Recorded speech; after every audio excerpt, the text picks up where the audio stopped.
Scott Russell, I've been doing a few videos on midlife relationships and kind of really shocked. Some of the platforms I've put it on, they've just really gone somewhere. And I start to think that maybe this is an area that really needs to be talked about. I would hope that over time others would step up in these areas too. But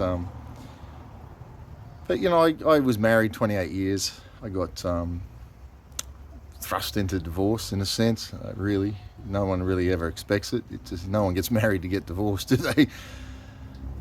And it sort of brought about a whole change in how things happen, operate around my life. I realised the reality of midlife crisis, which is maybe another one we could talk about at some point. But so often, it's funny, I talk to a friend about this and I say, look, women spend their life working, raising a child, raising the home, and they kind of get to midlife when that child looks like it's leaving and they're confronted with what's my life about. And so women tend to then, they can make irrational decisions, or they can actually be informed and start to look and go, this is not where I want to spend the rest of my life.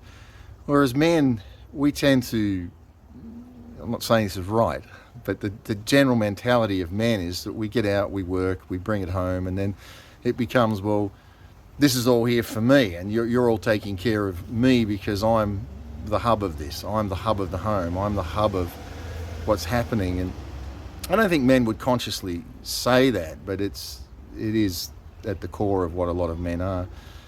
And then I think as retirement starts to come around, the mid-age comes around, men start looking and thinking, well, now I need to sit back, enjoy my life, get me a beer, woman, get out on my boat, and so it starts to become again a very self-centered life of saying, well, I've earned everything, I've done everything here, so you all need to come around me and help my life to be rewarded basically for what I've done. Now, men would never probably articulate it in that way, but that's really what it is. Come on, guys. I mean, guys, you know it. If you're one of those guys, you're at that point. Women, though, so now you've got a woman that's going like, well, I'm at that point in my life, I actually want to live some life. Showing some shoulder there. I want to live some life. Men are kind of coming in and going, well, hey, want to settle down, relax, and never the twain shall meet. And for me, as I got thrust into a different way of looking at life, it was, as I've said in other videos, a great opportunity. Instead of feeling sorry for myself, a great opportunity to realise this is my reset. This is something where I can now be what I want to be and with who I want to be with. And I think as a male that's in that situation, I realised the temporal of life. Life is so short. And we spend so much time focusing on things that are stupid. I have a friend in the States. He's just passed away recently, but a few years ago, his parents passed away. And they were in their 80s. And he said, Scott, I couldn't give away the junk that was in their house. He said it was stuff that they treasured. It wasn't a trashy house. He said it was stuff they treasured. They had their memories attached to it. They had things that were there that they valued and they would have fought and died for. But he said, but once they passed, his siblings, 3 or 4 siblings, didn't want it. He didn't want it. He said, I had to pay for him to take it to the tip. And I've had the blessing of having everything stolen from me twice in my life, really. And I realised how easy it is to amass stuff. I think the bigger challenge is to not have stuff catch up with you. And as I'm walking midlife now and I look at relationships with women and I've avoided that. Nothing personal on the ladies or nothing personal on me thinking I'm better, but I know what I want. I believe I know where that's going, with who that's going, and it's just a point of ordering. And I think in midlife it then becomes a case of when I die, when I get to that point I die, I want to look, sort of take my last breath and go, man, did I live that life? And I've had so many things open up, opportunities,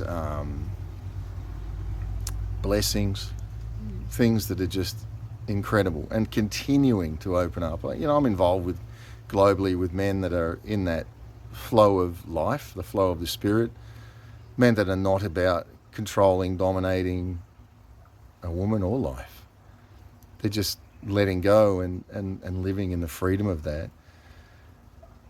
And as I associate with them, have for many years walked with them, there's been some things that have materialized around their lives and our lives that are very exciting, very exciting.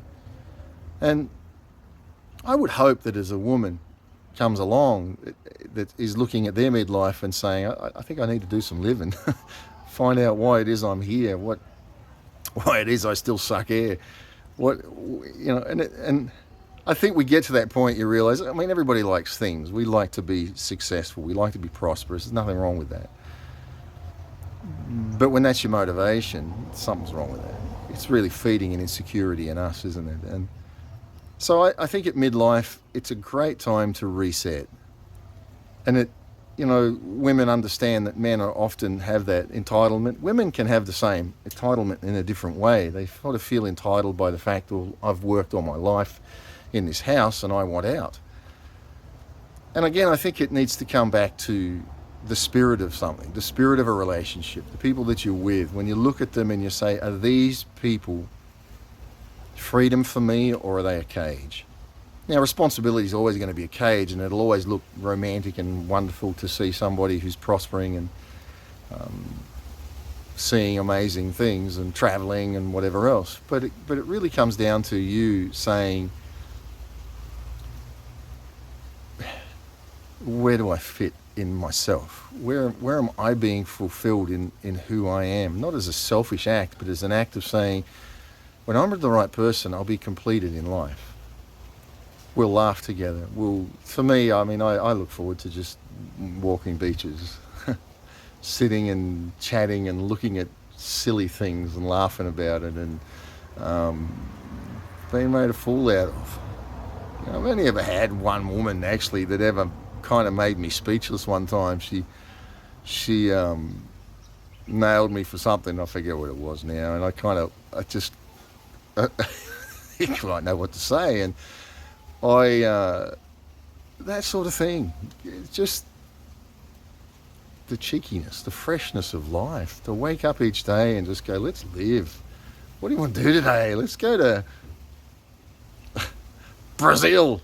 Let's go to wherever, and off you go. And it's not that you won't have stability, because I think at midlife you've got grandkids. I have some responsibilities with my son and things there, and we all do. We all have kids that we have to do things for and help. But I think for me, it's been a case of equipping my children to be interdependent. They're able to do it themselves, and I just float in as needed and when they need me. So I don't feel like I'm needed.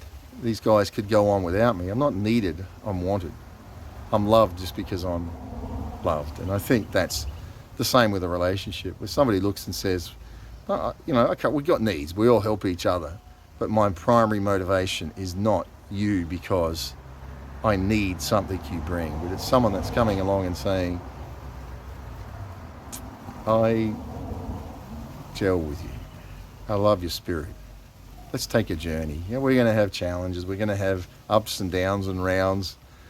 And with each one that we come through, we're going to look and go, man, you were worth that. You were worth all that love. It just showed how much I love you because I'm still here. And so I think at midlife, it's, I'm not pro-divorce by any means, but I do understand that sometimes it just needs to be. I've met people, they hate each other, living in opposite ends of the house in their 60s and 70s when it's too late to do anything, because they own a home, they own a car, they own this, they've got kids, so they don't want to separate. And, my ex tried to put that on me. I want to come in and out and do whatever I want as far as other relationships and open marriage, and I want to, whatever. And I'm like, not happening. It's a case of if you can't love somebody where you're at, move on, and find where God has you to be.